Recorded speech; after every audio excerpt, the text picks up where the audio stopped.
Welcome to Canadian Politics is Boring.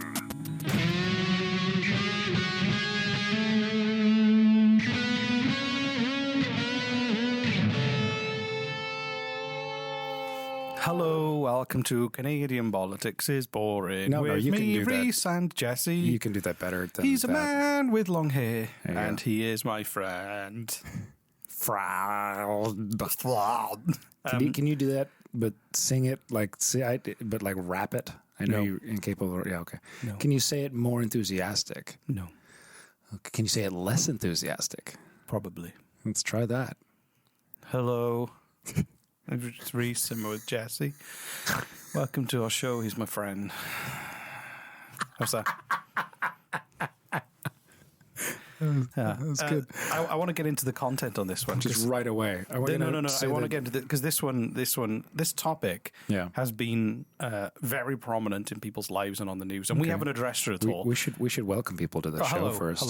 hello. and welcome to Canadian Politics welcome is to- Boring. I've reached. So I sang it. I did it already. Did you sing it? Yeah. You just said welcome to the show. Oh, maybe But you did. I Maybe need to wasn't be listening. serious for a moment. So this issue is. This issue is all about ASMR. There we go.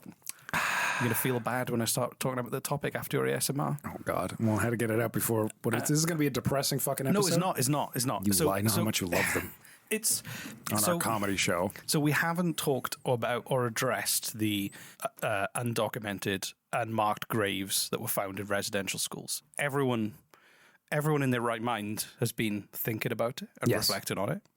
I don't think it's our place to tell that story because it's an emergent story and there are people in that community and who've had those experiences who can better tell it. And we're a comedy show. Right. And I don't want us to, I know you don't, but to navigate in a lighthearted way around a topic that is not lighthearted in any way. Right. Now that wouldn't feel ingenuous. Ingenuous? But it would feel disingenuous. I mean, Genuous? the one thing we can do, and the one thing we can do in our style, is Okay. make fun of the Oh, I like making fun of things. the and people. idiots who try and deny all of that stuff happened. All right. I think that's pretty fair. I'm down. Yeah, Yeah, let's do it. So I'll start at the top. So if first of all, as well, if you don't believe that what's happened is awful, then you should probably turn this off because you won't enjoy us making fun of the people you probably agree with. So in that sense, anyway, so I'm going to start with this guy. He's a priest. Oh God. His name's Real Forest. Real Forest. I'm pronouncing it wrong. I think it's an Irish name. Rheal. Real. Reverend Real Forest of the St. Emile Sounds Catholic like a Church. rapper's name. Real Forest. Real Forest Gump. Catholic Church in Winnipeg, Manitoba. And this is an article from the Washington Post. His sermon made the Washington Post. So, Canadian priest accuses Indigenous victims of fabricating school abuse. Kind of hard if you're poor not to lie. That was his If you're quote. what? It's kind of hard if you're poor not to lie. It's kind of hard if you're poor. So he used the- not to lie. So he used, yeah. What does that even mean? If you're you're poor, you have to lie, yeah, apparently. or you're going to lie. It's Somehow inevitable. income is somehow an indicator of honesty. Yeah, that's weird. Yeah. I know plenty of rich people who lie to themselves Most mainly. of them, yeah. He said fake news about Money solves my problems. basically called the psychological, physical, and sexual abuse fake news, which is anyone who uses that phrase. So he's already, he's a wrong-un. So Wrongin? yeah. So he asserted that Indigenous children enjoyed being at residential schools and survivors of abuse lied to get settlement money from the Canadian government of $3 billion across 27,000 victims. Jesus Christ. They wanted extra money for that money, from that money that was given to them. They had to lie sometimes, lie that they were abused. And another 50,000, Forrest said during a Did he video actually record. say it like that? That's how it reads. That's what he said during a video recorded sermon that was removed from Facebook. What a lovely priest. Why was it? So, hold on. Did Facebook remove it? I think either he did or Facebook. I don't think he gives a shit, though, by the sense of it. I imagine it was taken down. But anyway, yeah, it was leaked to other people. So basically he thinks that it is all made up and I guess he's trying to defend the Catholic Church, which is a very hard position to maintain. Like, honest to God. They don't have a stellar reputation, let's face it. Yeah. But, they did invent a bulletproof car. What? Oh, the Pope Mobile. The Pope tank. Is it a tank? Does it have It's like a gun bulletproof at the car. front? You know, Like a swivel gun to take out atheists? That'd be amazing. The Pope. the Pope tank. So we've talked about Conservative Senator Lynn Bayak before. She's retired now. This is from April 2017. This was in the Globe and Mail. Who was she again? She was a senator, a Conservative When senator. did we talk about her? I can't remember what it was, but I said we'd do an episode on it because she's a bit of a character. You said we would, but we never did. We will at some point. We will at some point. But she's you've referenced her as a character we've already talked about. In an episode Where we said that we were going to talk about someone. That was the reference. And then I forgot. But it doesn't mean we can't do it. So she... What was her name again? Senator Lynn Bayak. Senator what? Lynn Bayak. Bayak. Senator Lynn Bayak. You remember her, Jesse. I've referenced her before. And by reference, I mean that sometime in the past, I have mentioned that we will talk about her at some point in the future. That was the reference that you're talking about. Yep. And then we forgot. So it's fine. Say me. It's on me. So she was on the Senate Committee for Aboriginal Peoples, and she got kicked off for what she said, and she claimed it was an attack on free speech. So she said, political correctness is stifling opinion and thoughtful conversation, but it wasn't thoughtful conversation. She was basically just saying that she didn't think that she didn't think the residential schools were all that bad. That was her position, and she was on that. She was on like a very senior committee. I mean, the whole idea of these residential schools was to conform, right? Like to yank them away from their families and to conform them to like, this is all just horrible in nature. Yeah. And she also claims the majority of Canadians agree with what I say. I can't prove it, but I know psychically. I added that. Damn it. She said there's a silent majority of Canadians. And when people say silent majority, what they mean is I have no evidence that everyone agrees with me. I've just convinced myself that I'm right. I have no evidence, nor can you prove me wrong. Yeah. Go prove me wrong. They're silent. They don't want to talk to you. You could try and you would never prove because they don't want to know. And she said that there were good deeds and other positive elements that emerged from the residential school. So she was kicked off, and she said, too often on a broad range of issues, a vocal minority cries foul, an offence whenever a point of view is raised that does not align with their own. And Indigenous Affairs critic Romeo Saganash, who was a residential school survivor, basically said, free speech does not apply to people that celebrate genocide, which I think is true. The whole free speech thing that like has been going on for a long time. Well, pretty much since Trump got into office and then left.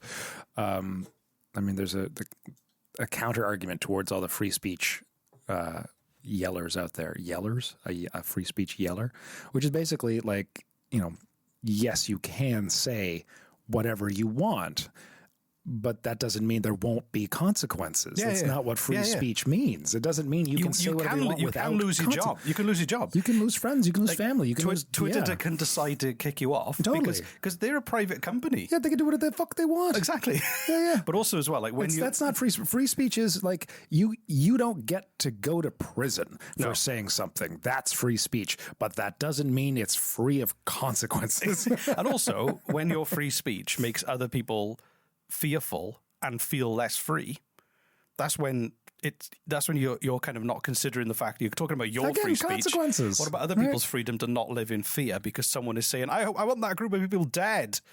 I want that group of people to be kicked out of this country. When they say things like that, those people in that community are living in fear of of those kind of people. So they're not free because they live in fear in their own community. So freedom of speech is so complicated. But when you're getting really deep here, Reese. When your freedom of speech, we're digging down a rabbit hole here, when your freedom of speech makes other people less free, then your whole love of freedom is completely compromised, I believe. A little backwards. Yeah. A little backwards. Just a little bit.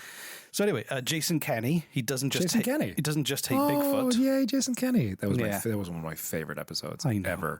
ever. So So when a reporter asked Kenny whether in Calgary, Alberta, schools named after figures like John A. Macdonald should change their names, Kenny defended Macdonald's imperfect legacy. So Johnny Macdonald, we've covered in our first ever episode, his drunken adventures. I think we should continue. Yeah, there are more drunk adventures to come, I'm sure, which I hope forgot so. about. So he was played a part in setting up the residential school that was the idea was to forcibly assimilate children and First Nations children. So his quote was, and this is Johnny Macdonald, not Jason Kenney, Indian children, sorry for using that word, this is a quote from a historical person. You're cancelled. Yeah, should be withdrawn as much as possible from the parental influence, and the only way that would be put to them in the only way to do that would be to put them in central training industrial schools where they will acquire the habits and modes of thought of white men. That Jesus, was Johnny Macdonald's Johnny plan. Macdonald, really? Yeah. Wow. So he basically, that was his intention when they set the schools up. So anyone who says it was about education, you go, no, it wasn't about that. The guy who helped set them up said that at the start. Yeah. Kenny doesn't care about that. So he pointed out that he introduced a bill to recognise a Sir John A. Macdonald Day. And hold on. Sorry. Someone asked him if they should remove the name of Sir John A. Macdonald from the schools, and his response was to make a Sir John A. Macdonald Day. Yeah.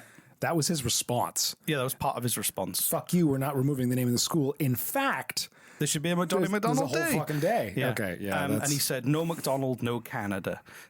Without him, the country would not exist. Now, that's true. An analogy that I would use, though, is that Indiana Jones and the Last Crusade, great film. I know we just bring up Indiana Jones. I know, it's great. Indiana Jones and the Last Crusade, they couldn't have made that film without the Nazis being the bad guys. It wouldn't have been as good a film without them. So does that justify the fact that the Nazis should have been allowed to exist and Hitler be in charge and do all the bad stuff they did just so Indiana Jones and the Last Crusade could be a film I could enjoy? Let me just pause this for a second. It's a twisted logic. I just want to make sure I'm getting this correctly. So if I had like a big red button that affected time and space, and you told me, Jesse, if you press that button, Hitler would not have existed, World War II would not have happened, but the antagonist in Indiana Jones and the Last Crusade would not be as good as you remember it. Would I push that button? No, but that's my point. Is if you really Indiana Jones and Last Crusade is a great film. That is your point. That is the point that you're trying to make. That is an analogy to Kenny's thought process. I'm not, what? Because he's saying Canada wouldn't exist without Johnny Macdonald. It's like, yeah, lots of things wouldn't have existed without things happening. It's called time. It's called history. Lots of things happen that lead to other things happening. It doesn't. You can't. Do you know what I mean? It's like, yes, Johnny Macdonald helped set the country up, but he also carved a big chunk of people's lives up as well in terms of Indigenous people. I didn't know that about him. I'd like to do another episode on him. We should do another episode on him because it is obviously quite a torturous kind of thing for people to go, Johnny Macdonald was widely celebrated quite openly, for decades, and now people are going, maybe we should have another look at this. But that's totally. I mean, it's kind of like the when you find an artist that you really like a filmmaker or a musician, and it turns out that they're a real shithead and have done royally shitty things. Can you still enjoy their music? Like, can I be a patriot of Canada, knowing Sir John A. Macdonald made Canada happen, because knowing that he's the shitty that he was at the time? Like, but I think like. And that's the artist formerly known as Sir John A. Macdonald. I think reconciliation comes from the fact that you like or like me as a European, you as someone who's descended from Europeans in Canada. It wasn't your fault that he did that, but not recognizing that those things happened to you, like is ignoring them. You can't ignore them. Accepting that it happened and that history was history, but everyone acknowledges and agrees on a set of facts and then goes, right, well, how can we improve things moving forward? The problem is these people basically want to deny it, and they want to cling on to like an outdated notion of history, just because they don't want to accept the fact that in their head everything was perfect. What are you talking about?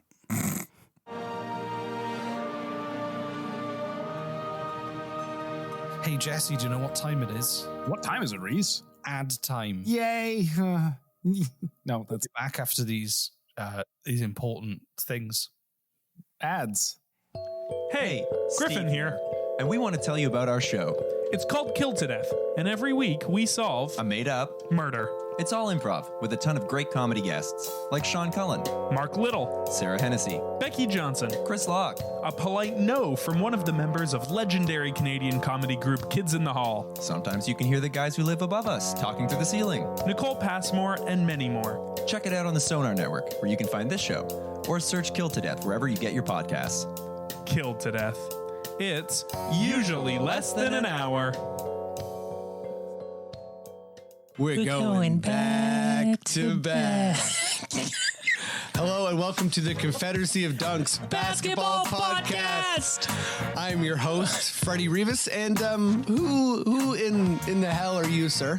Your producer, Matt Duncan. We are a fan podcast. We talk about Raptors, NBA, but we're pretty freaking insightful. TBH, Huge. Yeah. So even if I don't have access to the bowels of the ACC, I still got a version of the scoop. Okay, A seasoned seat holder's That's right. bird's eye. If people want to listen to this podcast, where are they going to find us? Oh, you can rate and subscribe on Apple Podcasts, Spotify, Stitcher, iHeartRadio. Listen, anywhere you get your podcasts, or you can listen at thesonarnetwork.com.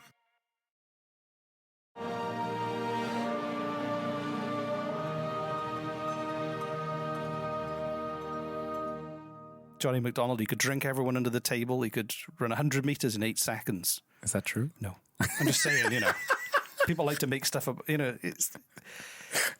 People like to kind of like have a role model and then really kind of build it up. And they say like never to meet your hero. I bet if Jason Kelly met Johnny McDonald with a time machine, he'd be like Johnny McDonald would just get smashed the shit out of him because he was drunk in a bar fight. It'd be kind of like, I don't know, I'd go time traveling and then immediately getting shit-faced sounds like a time. No, but what I mean is Johnny McDonald would probably just batter him and just like I see maybe what you're saying. vomit all over his face. Right. I don't know, but yeah. Never meet your heroes. Never rewatch The Flight of the Navigator. no. That was a mistake. That was one of my favorite childhood movies, and then I watched it as an adult. And also my ex my ex at the time, she wasn't my ex, but we watched it together, and I was hyping it up so much, and then we watched it, and by the end I was apologizing to her because it was so bad. Flight of the Navigator ruin your relationship? Yep. Yeah. Yep. It's always good That's to what I blame. tell It's people. always good to blame those things. We broke up immediately afterwards. I mean, the more shocking thing, though, is Jason Kenney refused to fire a speechwriter who referred to residential schools as a bogus genocide story. So he doesn't mind surrounding himself by people who say terrible things. So, the writing's on the wall there. Right. Read between the lines, or you just read the lines. Just read the lines. Yeah. And even Aaron O'Toole, current leader of the Conservatives, is not immune to this kind of thought as well. God, well, that's not surprising. So this is an article that was in a newspaper that I can't remember. I like Aaron O'Toole. The more I hear about him, the more entertained I become. It's like Canada's clown. Honestly, we all know he's not going to get elected, but we sure like to see him try. Honestly, if he gets elected, I'd like to see him shake hands with Joe Biden with his foot stuck in a bucket. That'd be quite good. Anyway, right? Yeah. So Aaron O'Toole walks back claim that residential schools were designed to provide education. So this is a video that was posted to a university conservative club Facebook page. So during lockdown, he was talking to young conservatives. So he's been under pressure to retract his statement about residential schools ever since Press Progress, a publication of the Broadbent Institute and Global News, first reported the contents of a Zoom call O'Toole held with the Toronto University campus Conservative Club earlier this year. In that call, O'Toole addressed what he described as the woke campaign to rename Ryerson University because of the role the school's namesake played in creating the residential school system. Ryerson. What did I say? You said Ryerson. I said Ryerson. Yeah, that's a fairly prestigious school. I didn't realize they had. So what was their connection? So this is O'Toole's quote from what he said. When Egerton Ryerson was called in by Hector Levine and people, it was meant to try and provide education. He told students in the call. It became a horrible program that really harmed people, and we have to learn from that, and I wear orange, but we're not helping anyone by misrepresenting the past. So Egerton Ryerson was an educator and Methodist minister who was credited with founding the public education school system in Ontario. He also played a key role in the creation of the residential school system. So basically, he was the architect of the whole thing, and they're saying we should change the university name because he set everything up with MacDonald. And yeah, so he was fighting to basically keep the name, whereas a lot of people, I think they are renaming it. Are they really? Yeah. Well. Yeah. So I think they're renaming it to the Adolf Hitler University. No, the Hermann Goering Institute for Learning. Who's Hermann Goering? Hermann Goering. Hermann Goering Institute for Learning? Is that what you said? Come on down to the Hermann Goering Institute for Learning. Who's Hermann Goering? Hermann Goering. I don't know who He was Hermann like a Goering. senior Nazi. He was a World War I fighter pilot ace who became a Nazi? Yeah, he was their poster boy. He was like a handsome poster boy. Hermann Goering. Hermann Goering. Hermann Goering's Institute for Learning. Oh God. Anyway, so I think we navigated that topic because it's an important topic and everyone needs to be thinking about it. But by talking about the dickheads who are trying to apologize for that system, We've done our job. we've done our job. We'll do what we're good at, making fun of dickheads. So, if you're a dickhead, let us know. Or No, don't. don't do that. Don't do that. Call to action, Jesse. Call to action. So our contest worked out really well, except for how long it took for. We had a contest a number of months ago where we asked for people to write the funniest reviews on Apple Podcasts that they could think of, and we got bombarded with fantastic reviews. It was amazing, and instead of sending a T-shirt out to the funniest, we decided to send a T-shirt out to all of them, and it worked out really well. Except that it took about 5 months for Reese to send the T-shirts. I was trying to get quotes on a good deal for T-shirts. How'd that work out for And then you? I got busy.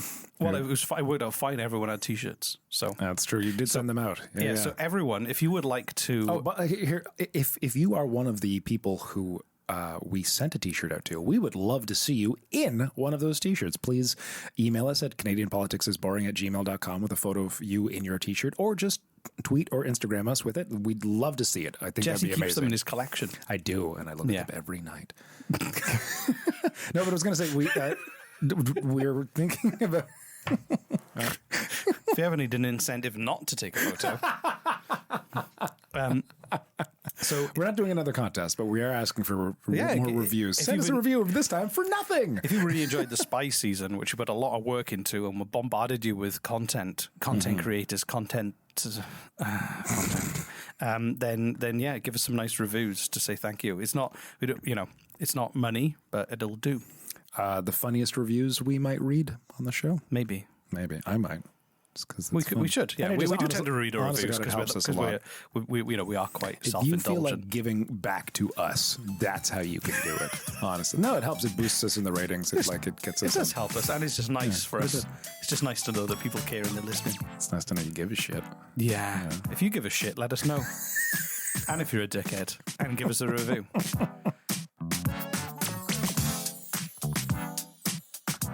So We're gonna get a lot of reviews. 5 stars. I give a shit. I've been Reese, And I have been Jesse. and this has been Canadian Politics. Well, that was a good sign off. That was good. It's We've almost never done professional it or was. something. Look at that, 118 episodes in, and we did it. Was it because it was 110 last episode? No, it was 116 posted pieces of content.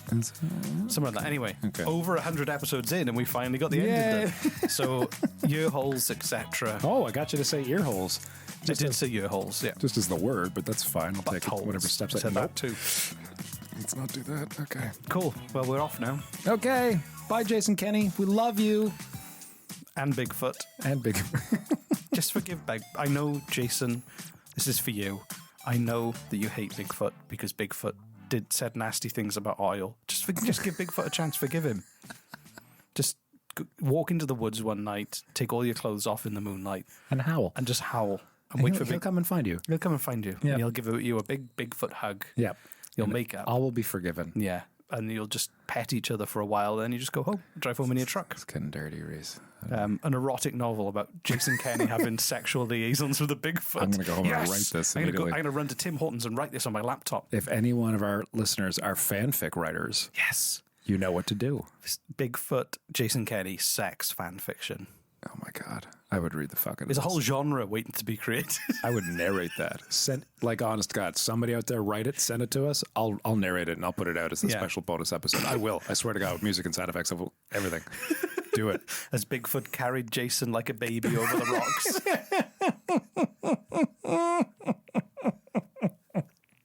That's a good start point. To his love nest. Yeah. Yeah. There we go. So if you're willing to write erotic fiction about Jason Kenney Bigfoot, email it to us, CanadianPoliticsIsBoring.com. Jesse will... CanadianPoliticsIsBoring@gmail.com. It is, yeah. Canadian...